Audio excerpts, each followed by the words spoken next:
imajinasi. Imajinasi adalah proses menghasilkan citra mental dan ide. Jika kita tidak mempunyai ide apapun, maka itu akan menghambat kita untuk berkreativitas. Yang terakhir adalah environmental. Environmental kurangnya dukungan sarana dan prasarana kerja. Tidak ada kerjasama dan rasa saling percaya antara tim kerja. Alasan bersifat otoriter, tidak menghargai orang lain, dan kurangnya dukungan untuk mematangkan gagasan. Selanjutnya akan dijelaskan oleh Nadia. Saya di sini akan menjelaskan tentang faktor pendorong. Untuk mewujudkan bakat kreativitas siswa diperlukan dorongan dan dukungan, baik motivasi eksternal maupun internal. Di sini saya akan menjelaskan tentang kebebasan. Anak yang kreatif biasanya memiliki orang tua yang tidak otoriter, tidak membatasi, dan tidak terlalu mencemaskan anak mereka. Karena untuk mengembangkan kreativitas diperlukan kebebasan. Kedua, orang tua. Orang tua merupakan faktor pendorong yang sangat penting untuk mengembangkan kreativitas anak. Karena orang tua merupakan figur yang penting bagi anak tersebut. Selanjutnya, anak yang kreatif biasanya mempunyai orang-orang yang menghormati, menyayangi, dan menghargai mereka sebagai individu. Percaya akan kemampuan mereka dan menghargai keunikan mereka, sehingga mereka secara alami bisa mengembangkan kepercayaan diri untuk berani. Dan selanjutnya, mandiri dan aktif.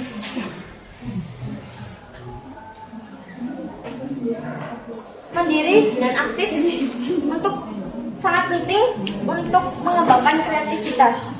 Karena dengan kita mandiri dan aktif, kita mampu berdiri sendiri dan tidak mengikor dan tidak mengikuti orang lain. Selanjutnya akan dijelaskan oleh Puput.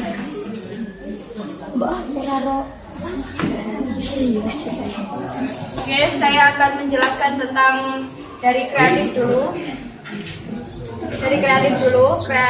Kreativitas adalah sebuah sifat atau sebuah ciri khas dari seseorang tertentu. Tidak semua manusia ataupun orang, anak kecil, dewasa ataupun tua, dia mempunyai kreativitas tersendiri. Mulai dari dia lahir sampai dia dewasa itu tersendiri. Saya akan menjelaskan tentang faktor pendorong, yaitu emosional. Semua manusia memiliki faktor emosional yang berbeda-beda. Ada yang penyabar, ada yang pemarah, dan ada juga yang keras ataupun lain-lain. Emosional bisa juga menjadi pendorong kreativitas. Contohnya dalam bahasa gaul kita, yaitu anak muda zaman sekarang, dia patah hati, putus sama pacarnya, dia galau-galauan kayak gitulah. Dia kreatif menciptakan lagu, puisi, ataupun kata-kata mutiara. Itu benar kan? Ya. Yang kedua yaitu prestasi bukan angka. Apa yang dimaksud prestasi bukan angka? Yaitu prestasi yang tidak harus dengan angka, yaitu prestasi tentang dia menjadi penyanyi, dia bakat melukis, ataupun bakat yang lain. Dia bisa berprestasi seperti menjadi artis, menjadi public figure ya, artis itu, dan ataupun seniman-seniman itu yang dimaksudkan prestasi bukan angka. Semua orang tua ingin mempunyai anak yang berprestasi, dan semua orang tua tidak mungkin ingin memiliki anak yang hanya diam, tidak mempunyai apa-apa, kayak dia cuma diam aja, dia belajar kayak seperti itu. Jadi kreativitas dalam kehidupan itu menurut saya itu sangatlah penting, karena kita itu kalau kita hanya diwajibkan untuk belajar saja, pasti kita akan bosan. Dan bosan itu pemicunya adalah akan memiliki nilai angka yang sangat kurang dan tidak bisa dikembangkan lagi. Jadi prestasi bukan angka itu tidak harus di sekolah ataupun di mana belajar dengan buku bertumpuk-tumpuk, tetapi kita bisa menggali apa yang ada di diri kita. Contohnya, seseorang punya potensi menjahit. Dia cuma melihat aja, dia bisa merancang busana. Dia bisa berbakat mempunyai desainer. Tidak harus sekolah. Apalagi harus sekolah, dia pasti akan terkenal keluar. Yang terakhir yaitu menghargai. Dengan menghargai seseorang, kita akan kreativitas kita itu akan bertambah. Oh ya, kita sebagai manusia harus menghargai seseorang. Harus dan wajib menghargai seseorang. Karena ketika kita menghargai, kita akan dihargai kembali oleh orangnya. Sekian dari presentasi saya, sekian dari saya. Selanjutnya akan dijelaskan oleh tim saya. Ya, terima kasih kesempatannya. Di sini saya menjelaskan 10 cara meningkatkan kreativitas. Yang pertama, positif negatif. Dalam arti, ubahlah cara berpikir Anda dari negatif ke positif. Semakin positif cara berpikir Anda, membuat Anda semakin percaya diri dan optimis dalam menghadapi permasalahan. Selanjutnya, Anda akan semakin kreatif dalam mencari solusi segala permasalahan Anda. Yang kedua, menulis detail masalah. Tulislah secara detail, menguasai situasi kesulitan yang Anda hadapi. Tulislah segala hal yang berkaitan dengan tantangan Anda, apa yang menjadi penyebab Anda tertekan. Yang ketiga, selalu bertanya. Jangan terlalu cepat puas dengan jawaban singkat dari permasalahan Anda. Berlatihlah juga untuk menjawab sebuah permasalahan atau pertanyaan dari sudut pandang yang berbeda. Misalnya, bisnis Anda sedang menurun. Kenapa menurun? Mengapa penjualan menurun? Apa karena semakin banyak kompetitor? Atau karena produk Anda semakin menurun kualitasnya? Dengan semakin banyak pertanyaan yang Anda buat, maka Anda akan terpacu untuk semakin kreatif mencari solusinya. Untuk selanjutnya, jelaskan teman saya. Iya.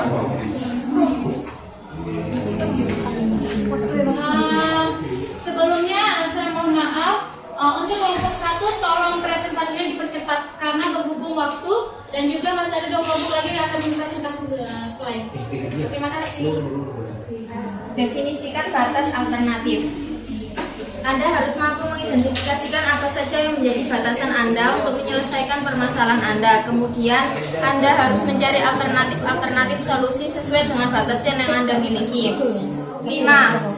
Alternatif keputusan. Lakukan keputusan yang terbaik dari beberapa alternatif solusi yang Anda buat.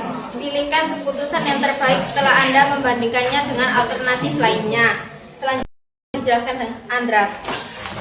Ya, terima kasih. Saya akan menjelaskan tentang nomor 6 sampai 7 8. Yang nomor 6 adalah make planning. Make planning itu apa? Make planning adalah membuat keputusan. Membuat keputusan yang terbaik, mengambil keputusan yang terbaik sesuai dengan harapan Anda. Yang ketujuh, tetapkan satuan pengukuran. Apa itu? Tetapkan satuan pengukuran untuk mencapai tujuan Anda, apakah itu sudah sampai atau belum. Dan yang ke-8, tanggung jawab. Tanggung jawab itu saat kita memilih sebuah tujuan pasti mempunyai resiko. Jadi kita harus memiliki tanggung jawab. Ya, berikutnya akan dijelaskan oleh Saudara Alfian.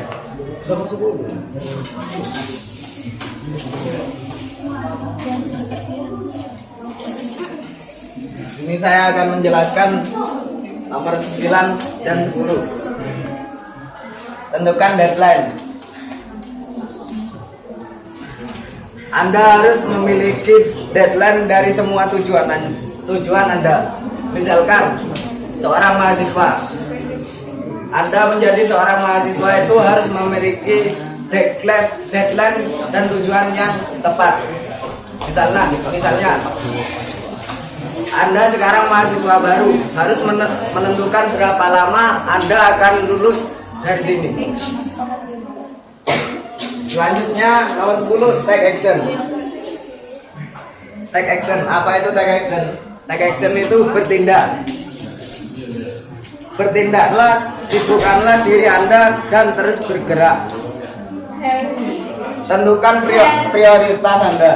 Jadi jika Anda menjalankan take action ini akan mudah untuk menentukan deadline.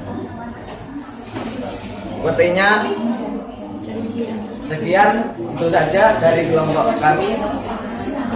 Terima kasih. Saya kembalikan ke moderator. Ada yang mau bertanya?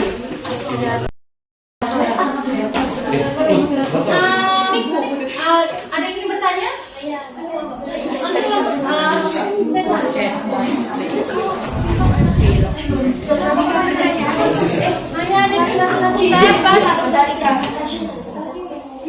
saya batasi pertanyaannya 3 pertanyaan saja untuk hari ini.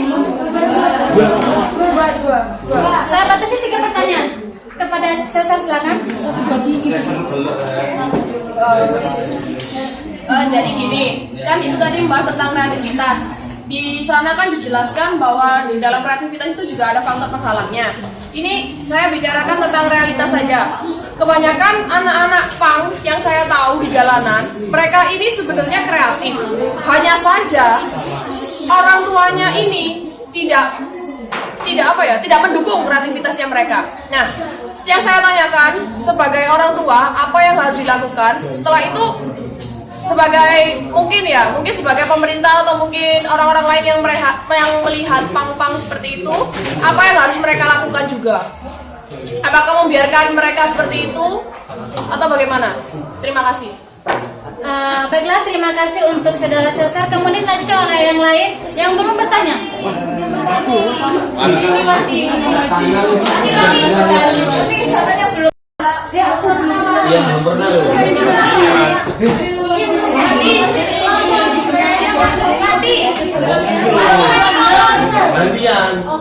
Iya dari sini sana.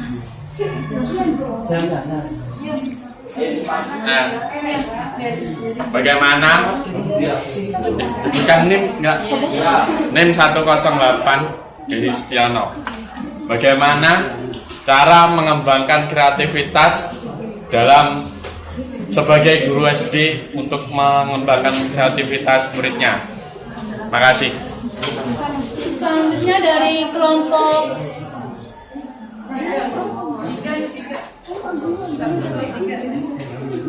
ya dari kelompok 3 dulu. Assalamualaikum warahmatullahi wabarakatuh.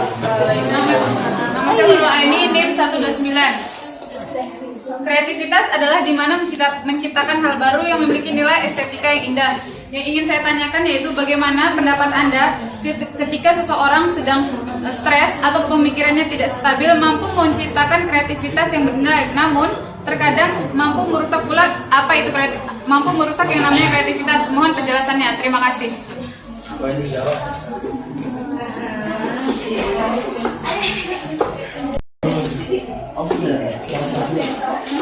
Saya akan menjawab pertanyaan dari saudara Cesar.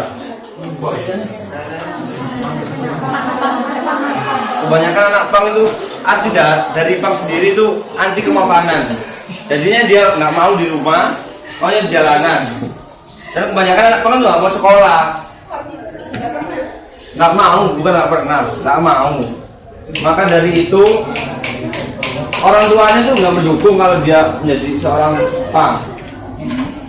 Pang sendiri terjadi karena sebuah pergaulan bebas.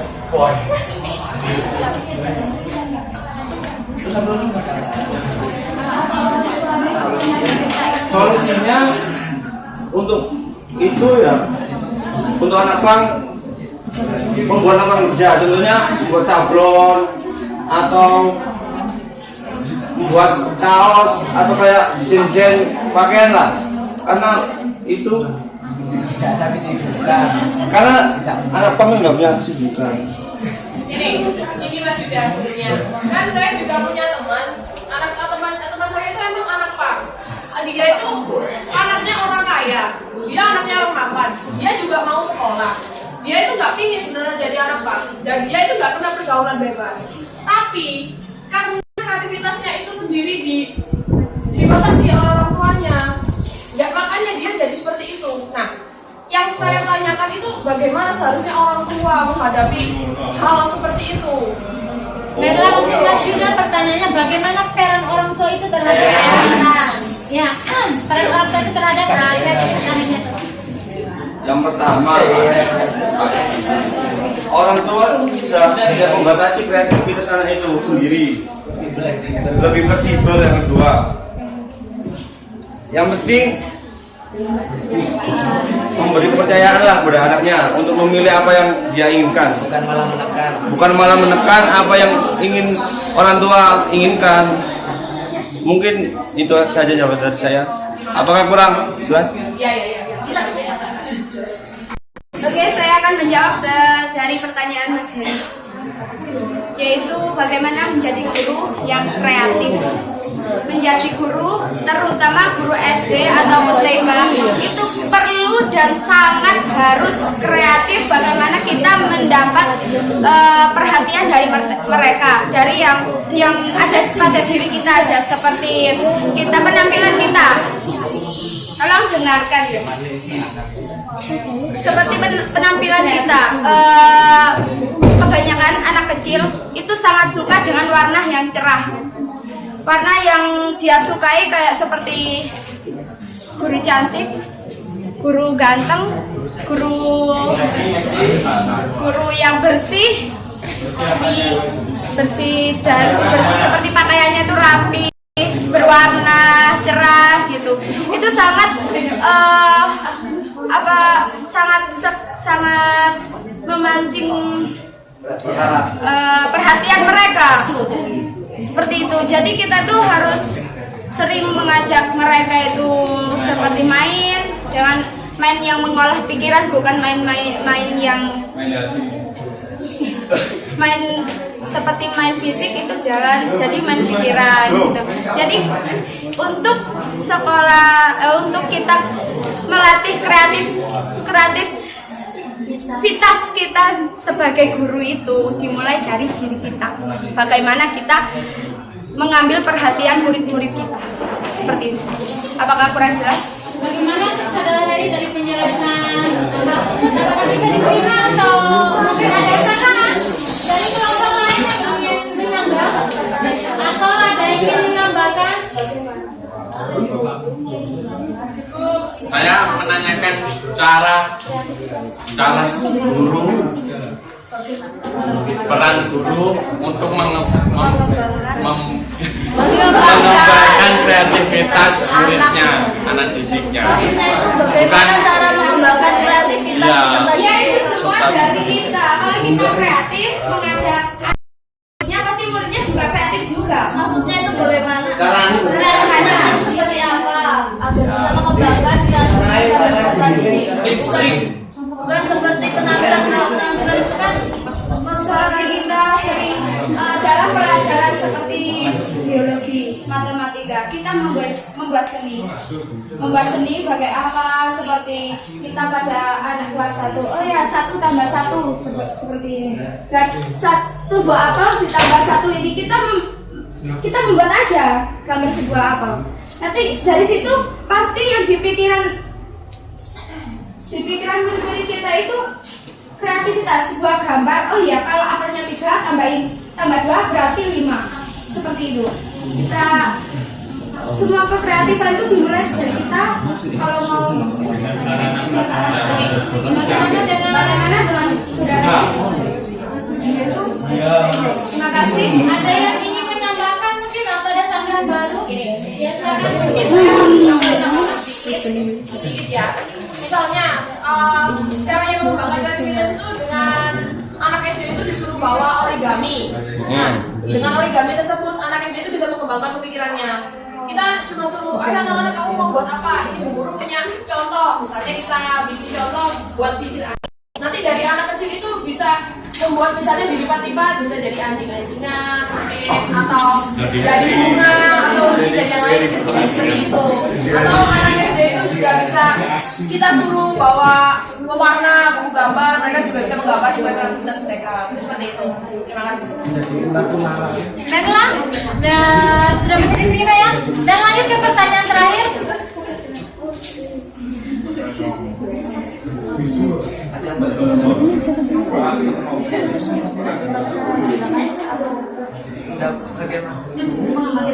Baik, saya akan menjawab pertanyaannya Mbak Jagding Goyu.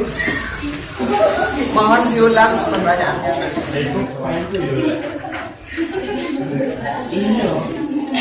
Berikan pendapat Anda ketika seseorang yang sedang stres atau pemikirannya tidak stabil mampu menciptakan kreativitas yang bernilai tinggi, dan terkadang mampu pula merusak kreativitas. Mohon penjelasannya. Stres, mulai dari stres ya. Stres itu pikiran seseorang terfokus pada satu masalah dengan penuh, itu fokus pada satu masalah itu. Terus itulah guna teman. Waktu teman kita stres, kita bisa menopang teman kita itu untuk ya refreshing lah, ya diajak jalan-jalan, hangout seperti itu.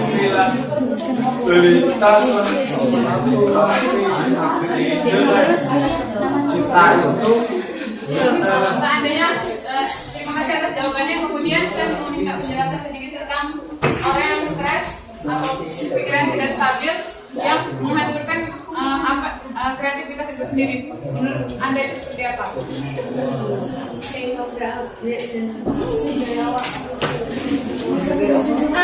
Mungkin ada yang ingin menambahkan mungkin dari pertanyaan dari saudara Uyun. Saya akan menjelaskan. Percepat terhubung waktu. Ada yang ingin menambahkan atau ingin menjawab? Ya. Begini, kalau seseorang yang sedang mengalami stres itu bisa membuat kreativitas. Saya kasih contohnya ya, kayak Adele. Dia kan dia itu kan stres karena ditinggalkan oleh pacarnya. Nah, dari situ muncul kreativitasnya untuk membuat sebuah lagu yang mendapatkan 6 Grammy Award. Itu kan dari kreativitas dari stres menjadi kreativitas yang sangat wow. Lalu bagaimana kreativitas yang merusak itu? Misalkan seseorang yang sedang patah hati lalu melampiaskan kekesalannya itu, misalkan shopping, biasanya perempuan dan itu shopping, dan di sana dia membeli semua barang yang sebenarnya tidak perlu. Jadi di sana kreativitas yang kurang baik. Terima kasih. Bagaimana kalau bisa diterima mungkin jawabannya? Jawabannya saya terima, tapi mungkin masih ada kurang jelas. Terima kasih atas jawabannya. Wassalamualaikum Terima kasih warahmatullahi untuk pertanyaan dari saudara Uyun. Untuk pembahasan selanjutnya mungkin sama Ibu Arinanya langsung. Dan untuk kelompok 1, terima kasih untuk presentasinya hari ini, dan dapat saya simpulkan bahwa semua orang memiliki kreativitas yang berbeda karena itu merupakan ciri khas dari manusia itu sendiri. Saya sebagai moderator mewakili kelompok 1 memohon maaf jika ada salah kata. Terima kasih. Wassalamualaikum warahmatullahi wabarakatuh. Waalaikumsalam.